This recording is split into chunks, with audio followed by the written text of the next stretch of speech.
Hello friends, welcome to assistant professor B Ed and education. दोस्तों, अगर आप पहली बार इस चैनल से जुड़ पा रहे हैं, हमें सुन पा रहे हैं, तो प्लीज़ लाइक, शेयर और सब्सक्राइब करें। शिक्षा विषयक जो भी अद्यतन जानकारी है और ख़ास तौर पे असिस्टेंट प्रोफेसर की परीक्षा में अगर आप शामिल होने जा रहे हैं, चाहे एजुकेशन विषय से आप असिस्टेंट प्रोफेसर की तैयारी कर रहे हैं या बीएड, एक एक टॉपिक से बहुत ही छोटे छोटे लेकिन मीनिंगफुल वीडियोस आपके सामने प्रस्तुत किए जाएंगे। तो देर नहीं करना है, बिल्कुल दोस्तों आप चैनल को सब्सक्राइब कर लें। आगे जो भी वीडियो आएंगे आपके विषय से संबंधित होंगे, आपकी तैयारी से ही संबंधित होंगे। आज का जो महत्वपूर्ण टॉपिक है, ब्राज़ील के बहुत बड़े शिक्षाविद और क्रांतिकारी चिंतक पाउलो फ्रेरे के शैक्षिक विचारधारा का प्रश्न और उत्तर के माध्यम से अध्ययन है, और इतना अध्ययन है जो आपके लिए परीक्षा उपयोगी है। आइए दोस्तों, हम शिक्षाविद पाउलो फ्रेरे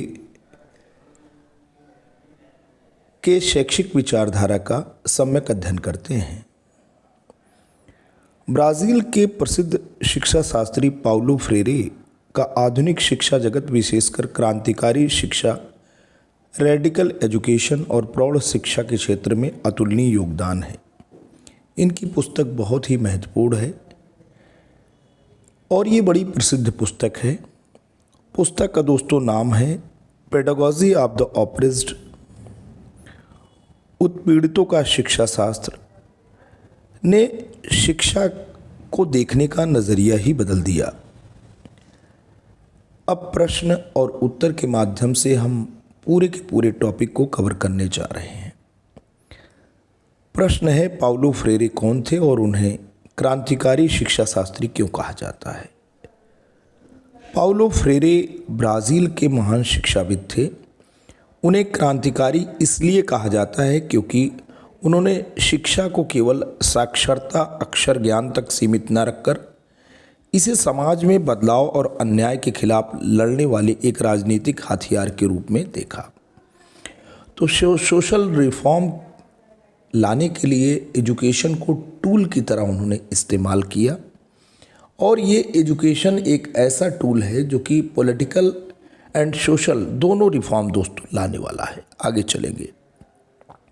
दूसरा प्रश्न जो कि बहुत ही इम्पॉर्टेंट है और ये थंबनेल में भी दोस्तों दर्शाया गया है, प्रश्न है कि फ्रेरे द्वारा दी गई बैंकिंग शिक्षा, बैंकिंग एजुकेशन की अवधारणा आखिर क्या है?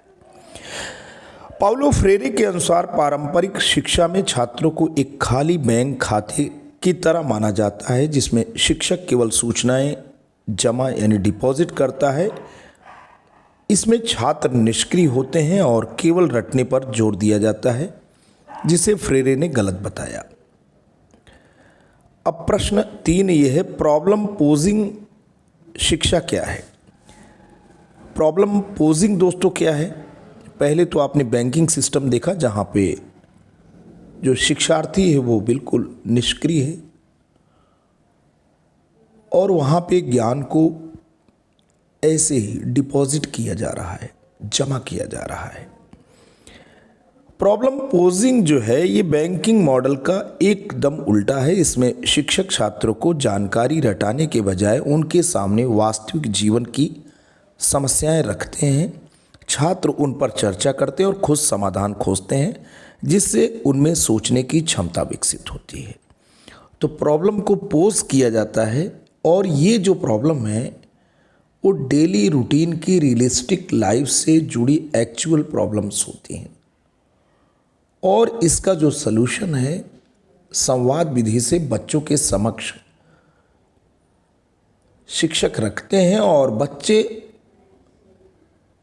समस्याओं पर चिंतन मनन और समाधान निकालने की कोशिश भी करते हैं। आगे दोस्तों बात करेंगे, प्रश्न के ही माध्यम से हम आपको पूरा का पूरा कॉन्सेप्ट क्लियर करने जा रहे हैं। प्रश्न है चौथा, पाउलो फ्रेरे की सबसे प्रसिद्ध पुस्तक का नाम क्या है और उसका मुख्य विषय क्या है। उनकी सबसे प्रसिद्ध पुस्तक पेडागॉजी ऑफ द ऑप्रेस्ड, उत्पीड़ितों का शिक्षा शास्त्र है। इसमें उन्होंने बताया है कि कैसे शिक्षा के माध्यम से दबे कुचले लोग अपनी स्थिति को समझकर खुद को स्वतंत्र कर सकते हैं। प्रश्न 5, पाउलो फ्रेरे के दर्शन में संवाद डायलॉग का क्या महत्व है। पाउलो फ्रेरे मानते थे कि बिना संवाद के शिक्षा संभव नहीं है। शिक्षक को एक तानाशाह नहीं बल्कि एक मित्र की तरह छात्रों से बातचीत करनी चाहिए। संवाद से ही दोनों एक दूसरे के अनुभवों से सीखते हैं। प्रश्न आगे 6 है जो कि टॉपिक से ही रिलेटेड है। सचेतनीकरण कंसाइजेशन से क्या तात्पर्य है। तो दोस्तों इसका अर्थ है कि अपने आसपास की सामाजिक और राजनीतिक सच्चाइयों के प्रति जागरूक होना। जब एक व्यक्ति यह समझने लगता है कि उसकी गरीबी या लाचारी का कारण उसकी किस्मत नहीं बल्कि समाज की गलत नीतियां हैं, तो उसे सचेतनीकरण कंसाइजेशन के नाम से जाना जाता है। यानी जो भी जीवन में हम अगर विद्रूप और विकृत स्थितियों के शिकार हैं तो इसका तात्पर्य हमारी किस्मत नहीं है। हमारे समाज और राजनीति में जो नियामक संस्था है वो ऐसे कानून बना रही है जिसकी वजह से हम परेशान हैं, हमारी किस्मत खराब है। अगर हम उदाहरण बेरोज़गारी का दोस्तों लें तो कोई इसलिए बेरोज़गार नहीं है कि उसमें काबिलियत और योग्यता की कमी है। वो इसलिए है कि समय समय पे वैकेंसी नहीं आती हैं। लंबे समय तक विद्यार्थी प्रतिस्पर्धी परीक्षाओं की तैयारी करते रहते हैं। अगर फेज्ड मैनर में जो नियामक संस्थाएं हैं वैकेंसी को आउट करती रहें तो सफलता के चांस जल्दी होते हैं। आगे चलेंगे। प्रश्न 8 है, क्या पाउलो फ्रेरे के अनुसार शिक्षा तटस्थ हो सकती है, न्यूट्रल नहीं। पाउलो फ्रेरे का स्पष्ट मानना था कि शिक्षा कभी तटस्थ नहीं होती। वह या तो लोगों को मौजूदा व्यवस्था का गुलाम बनाए रखने के लिए इस्तेमाल होती है या फिर उन्हें आज़ाद करने के लिए। तो शिक्षा न्यूट्रल नहीं है।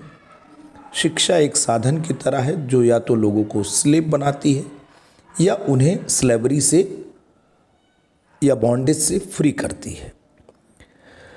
प्रश्न 9 है, पाउलो फ्रेरे के अनुसार साक्षरता की सही परिभाषा क्या है। उनके लिए साक्षरता का अर्थ केवल शब्दों को पढ़ना, रीडिंग टू द वर्ड नहीं, बल्कि अपनी दुनिया को पढ़ना, रीडिंग द वर्ड, यानी अपनी स्थिति और अधिकारों को समझना ही असली साक्षरता है। प्रश्न 10, शिक्षक और छात्र के संबंध पर पाउलो फ्रेरे के क्या विचार थे। उन्होंने कहा कि शिक्षक को यह भ्रम त्याग देना चाहिए कि उसे सब कुछ पता है। शिक्षक और छात्र दोनों को एक दूसरे का सह शिक्षक बनना चाहिए। उन्होंने शिक्षक छात्र यानी टीचर को भी स्टूडेंट और स्टूडेंट को भी टीचर, यानी जो भी टीचर है उसे ऑलवेज स्टूडेंट होना चाहिए, तभी वो अच्छा शिक्षक हो सकता है। जैसे गुरुदेव रविन्द्रनाथ टैगोर ने भी कहा था कि शिक्षक एक दीपक की तरह है और उसे जलना चाहिए। एक दीपक दूसरे दीपक को तभी प्रज्वलित कर सकता है जब वो खुद जल रहा हो।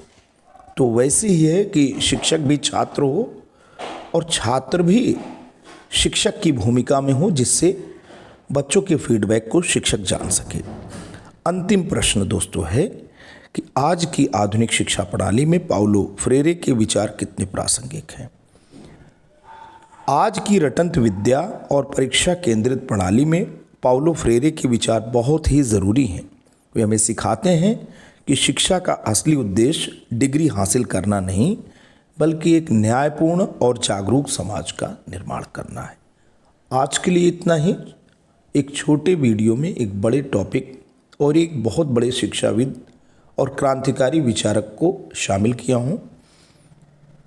आशा है कि इससे संबंधित जो कॉन्सेप्ट है आपको समझ में आया है तो लाइक, शेयर और सब्सक्राइब कर लें। अगले वीडियो में दोस्तों फिर मिलेंगे, तब तक के लिए जय हिंद, वंदे मातरम।